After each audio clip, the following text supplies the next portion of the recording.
ASB, one step ahead and bringing you Nightline.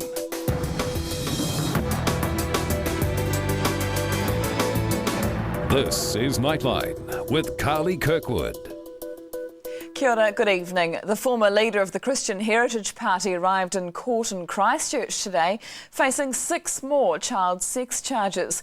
Graham Capel had already pleaded guilty to 1 charge of indecently assaulting an 8-year-old girl. The new charges include 2 charges of rape of the same girl under 12 years old. Juanita Hampton reports. Graham Capel was surrounded by plainclothes police when he arrived at court to face 6 new child sex charges. The offences are alleged to have taken place in the early 90s, when Capel was leading the Christian Heritage Party. The complainants are now adults, but were young girls then.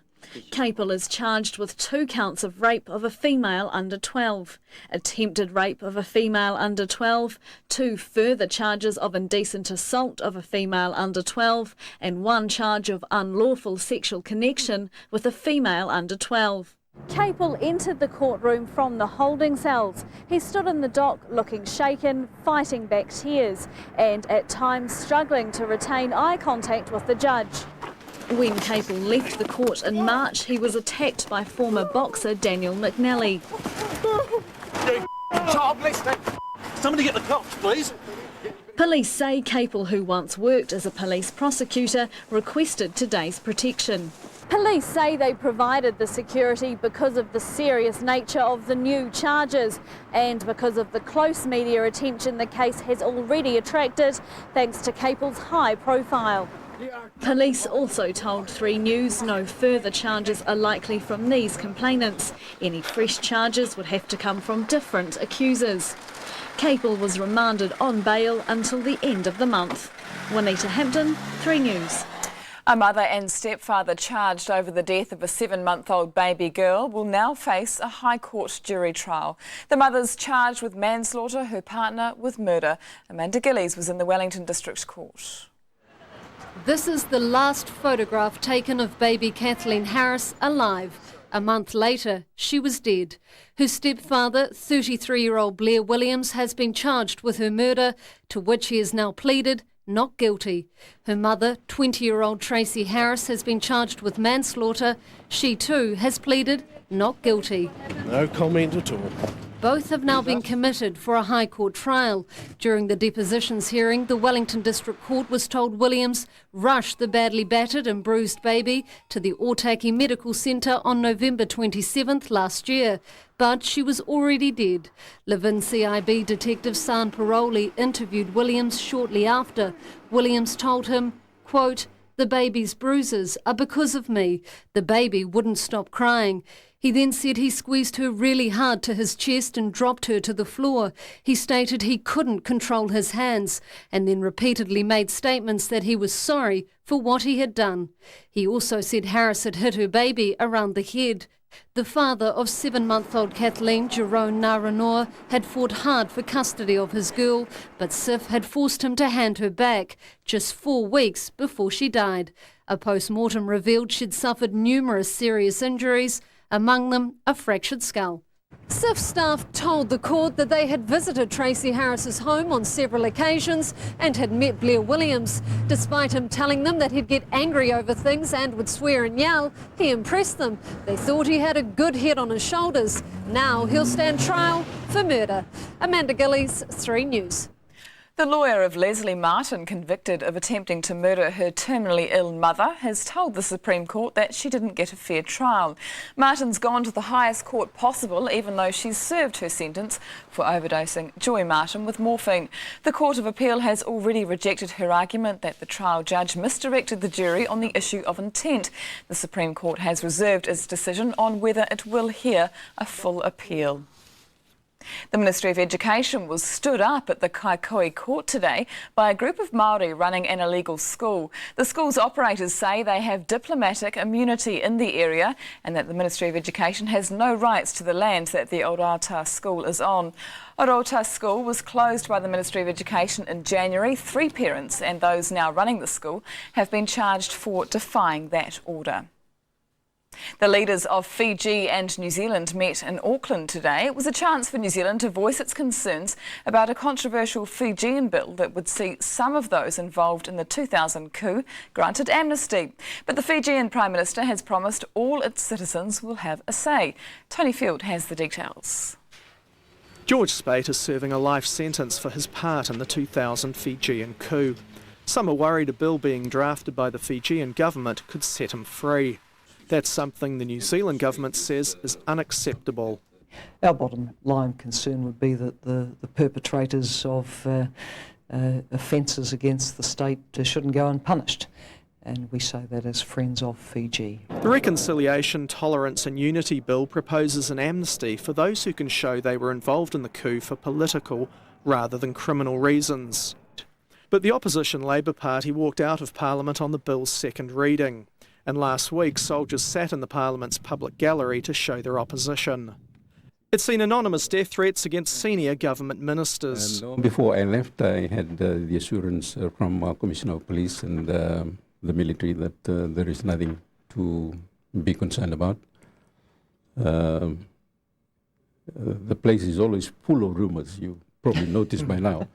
Fiji's foreign minister says the bill won't become law until all Fiji's citizens have had their say. We would be looking at ideas that are provided to us to address specifically some of the concerns, amnesty included.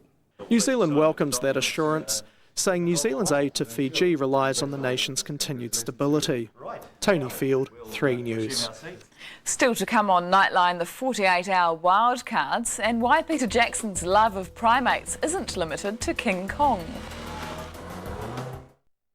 Welcome back. The field's been narrowed to 6 in this year's 48-hour filmmaking competition, where teams had to make a short film in 48 hours and not a second more. The winners of the Auckland, Wellington, Christchurch and Dunedin heats are in the running for the overall prize, along with 2 wildcard entries chosen by Peter Jackson. Nikki Yoma has the details. Peter Jackson's chosen your short to compete live on TV. A fitting reaction from someone who's just found out Peter Jackson rates their short film. Jackson chose Jungle Fever, an action flick starring a monkey, as a wildcard entry for the 48 Hours top prize.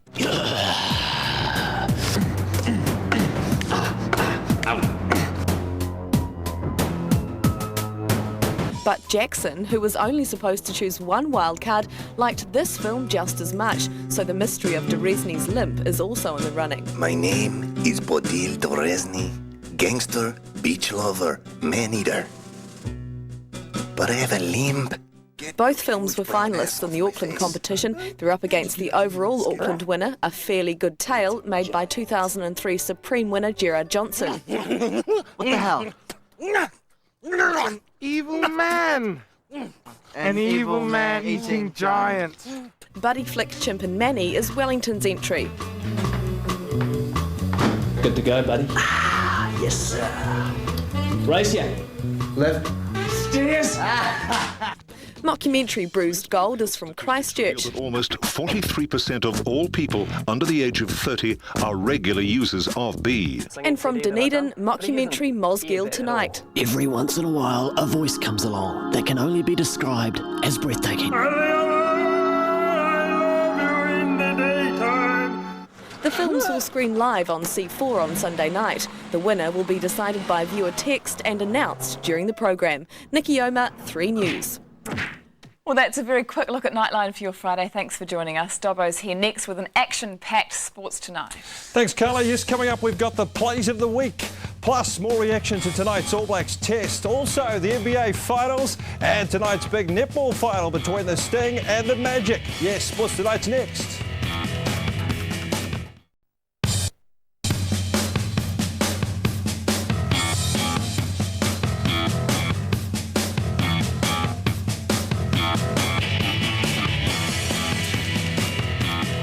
Good evening, this is Sports Tonight. Coming up shortly, the big netball final plus the plays of the week. But first, the All Blacks demolition of Fiji. Yes, it was a try-feast.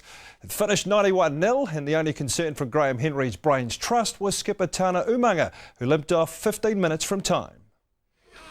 Tonight marked the first of a dozen tests for the All Blacks this season. None will start with a challenge like this.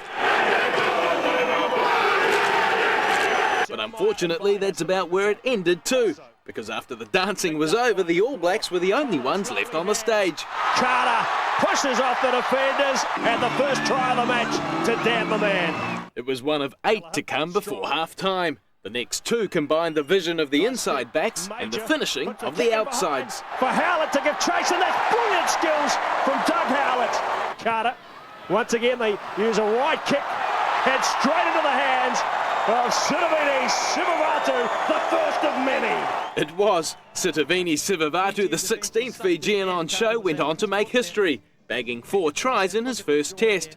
Even his captain had time to pick up a pair of them in the 20 minutes left before the break, all helping his side crack 50 points inside the same time.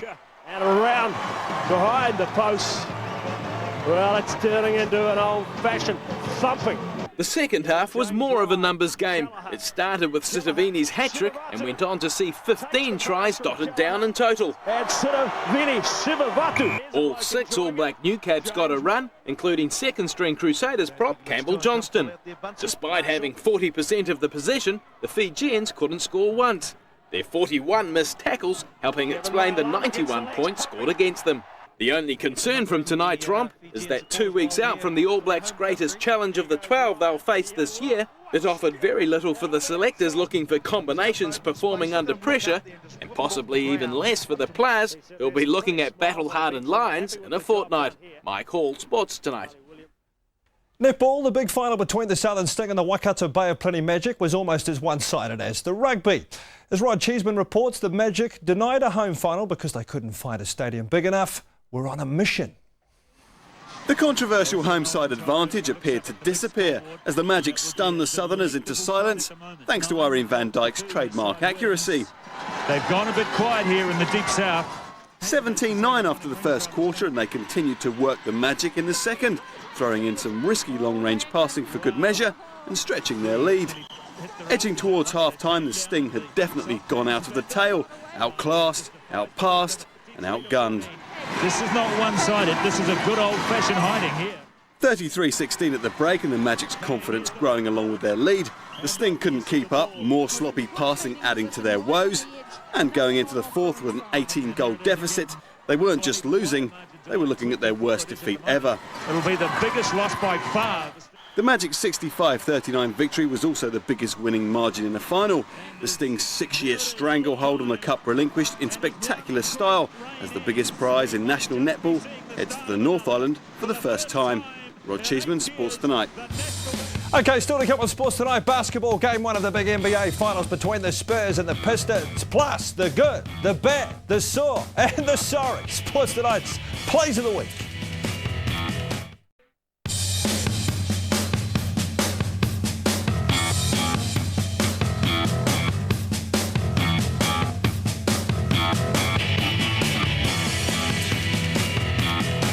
Welcome back to Sports Tonight. Still to come the Plays of the Week. That's just in a tick. But first, basketball. Game 1 of the NBA Finals between the 2 conference champions, the San Antonio Spurs and the Detroit Pistons.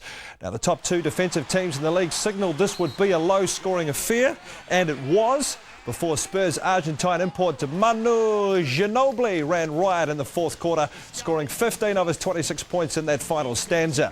San Antonio were runaway winners. They take game 1 of the best-of-7 series by 84-69. Well, it's almost our show tonight, and then I'll catch you again tomorrow night for 3 Sports full coverage of the Lions-New Zealand Maori game from 8:30. Now, as it's the end of the week, we leave you with the Plays of the Week. I'm Howard Dobson. Rove Live's next. Good night. We start the Plays of the Week with freestyle motocross from Germany and the king of the jumps, Matteo Rebo. And number 8, don't blink or you'll miss Tigers in and out at the Memorial in Ohio. He needed a perfect line, perfect execution. What did that land straight in the hole, Peter? Absolutely, went to the bottom of the hole, spun right back out. And number 7, goal of the week, Marcelo Gallardo's striking volley for River Plate.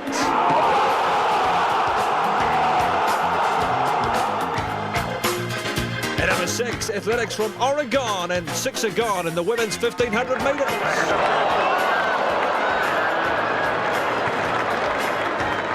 And number 5, the Rally of Wairarapa. It was a real headbanger. And let's rock and roll with Grant Barber and his co-driver, Beat O'Connor.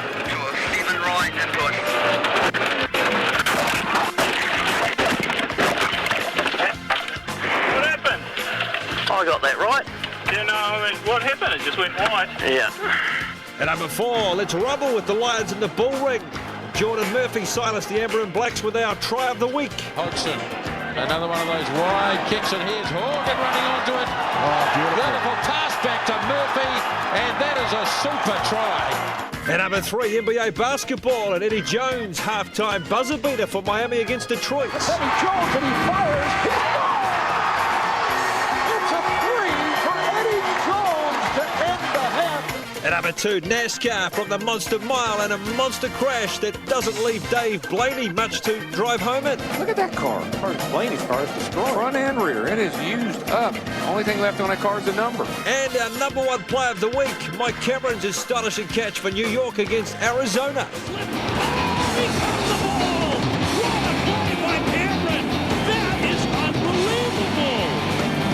Astonishing. Wow, indeed, Willie Randolph. My goodness gracious.